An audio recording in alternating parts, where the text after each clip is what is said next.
My gas gauge for my Chevy Lumina has been pegged out on full for a little while now. We're going to investigate that. Wait, hold on a sec.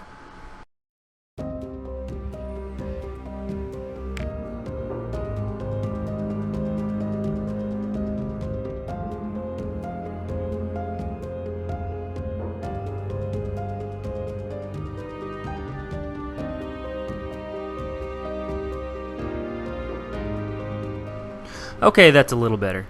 Now that we can see, the problem in my 97 Lumina has been for, I would say, about a year now or so. I've been just going off the mileage counter, and every 200 miles I'll fill up my tank because my gas gauge has been pegged out to full. Now, after I've done a little research, I've noticed that it's either a problem with the sender or the gauge itself. So before we start investigating on the sender, which probably is going to be a little bit more work than the gauge itself, I figured why not take a couple minutes, replace the gauge, and see what we get. So that's what we're going to do in today's video. Before we get started, head and hit that like button, hit the subscribe button. I got a Chevy Lumina, a BMW, and a Toyota 4Runner. And if you're interested in any of the fixes on those cars, I do plenty. A couple routine maintenance things as well. So subscribe to the channel to keep up to date with all those new videos. So by the end of this video, we're going to find out if fixing and replacing the fuel gauge is going to solve my problem, or if it doesn't, then it probably is the fuel sending unit. So to get to the fuel gauge, first we have to take off all this trim here behind the wheel. You have to adjust your steering wheel up and down a couple times, but to get started, take a screwdriver, and it's just a couple clips around the edges. You can feel where it starts to get tight. Go ahead and pop them out. You may have to keep your foot on the brake and adjust the shifting knob all the way down into the first gear to be able to pop off this plastic panel. Take the wheel. You might have to adjust the wheel.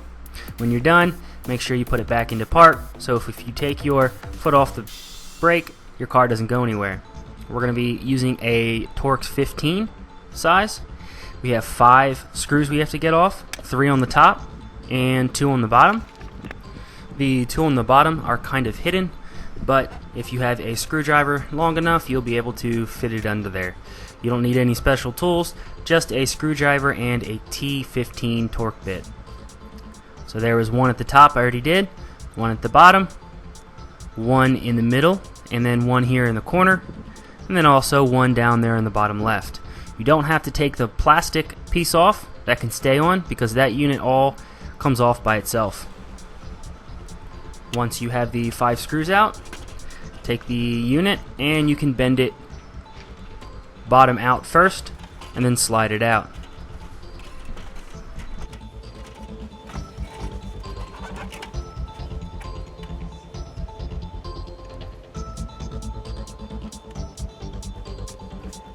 There's no more screws that you have to take out.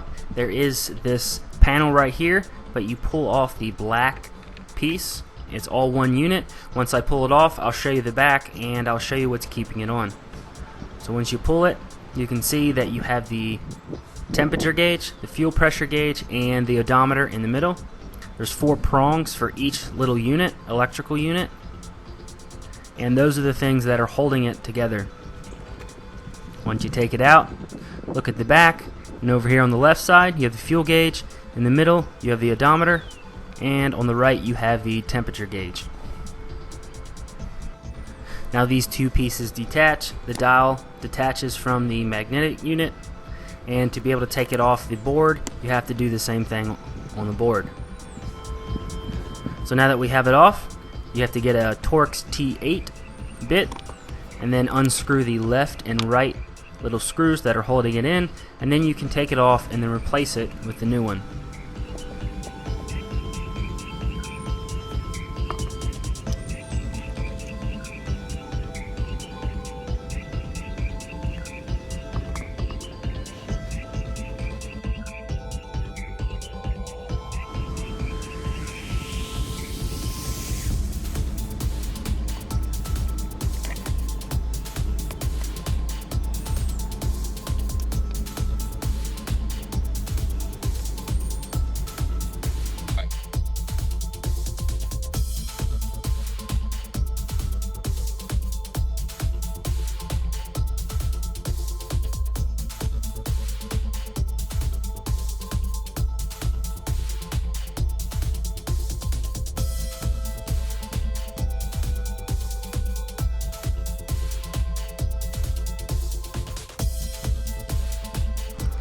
So take a notice of where the gauges are at now, and then as we turn it on, you can see that the gauges move. So obviously the gauge is not broken because there is electricity coming to it, a voltage, so that means the gauge is actually moving, so we know that the fuel gauge unit itself is probably not the problem. So we're going to have to be looking at the fuel sending unit here in my 97 Chevy Lumina. So after doing a little bit more research here, after I recorded this footage and did all this work, I found out that the fuel sending unit is actually kind of a common problem for the 97 Chevy Luminas, or even probably some of the before and after years. So I think we might have to be taking a look at the fuel sending unit. Unfortunately, I believe I will have to drop my gas tank, which I'm not looking forward to that. I know this probably isn't the fix you were looking for, but hopefully we all learned something in the process. Go ahead and hit that like button, subscribe to the channel, and thanks for watching.